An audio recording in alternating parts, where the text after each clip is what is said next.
traditional job market as we know or have known in the 20th century is disappearing.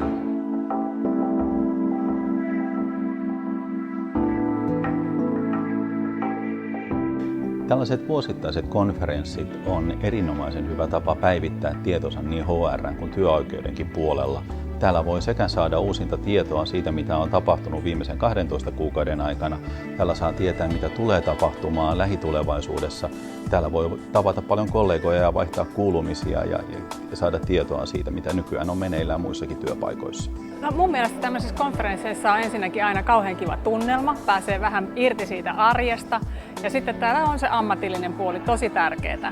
Täälläkin konferenssissa niin on oikeuspuolen asioita, työoikeusjuttuja ja sitten on yrityskulttuuriin liittyviä asioita, aika monipuolinen ohjelma. So I do think it's very important that HR professionals go to conferences like this.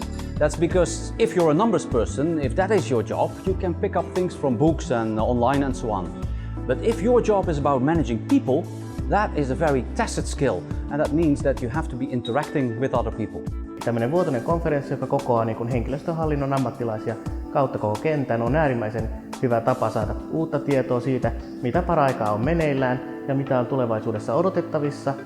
I think personally this kind of conference where you have a lot of different speakers during the day touching many different topics, it's very useful because it doesn't matter where you are currently, in which company, what challenges you face, here we'll get ideas and some new things you might do in the future. Monta kertaa HR on aika yksinkin siellä organisaatiossa ja on äärimmäisen tärkeää toisaalta kuulla, mitä muualla tapahtuu, mutta toisaalta myös ennen kaikkea verkostoitua. Nähdä kollegoja, keskustella, vaihtaa ajatuksia. No mä koen, että tällaisissa tilaisuuksissa on mahdollisuus saada sellainen rautaisannos työelämän trendejä ja uusia tuulia tiiviissä paketissa.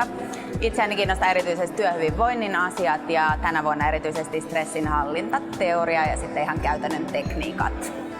Puhuttiin myös siinä mielessä verkostoitumisesta, millä tavalla me voidaan tavoittaa ne sellaiset henkilöt, jotka on kaikkein relevantteimpia ja lisäämään sitä kommunikaatiota yritysten ja tämmöisen Y-sukupolven välillä.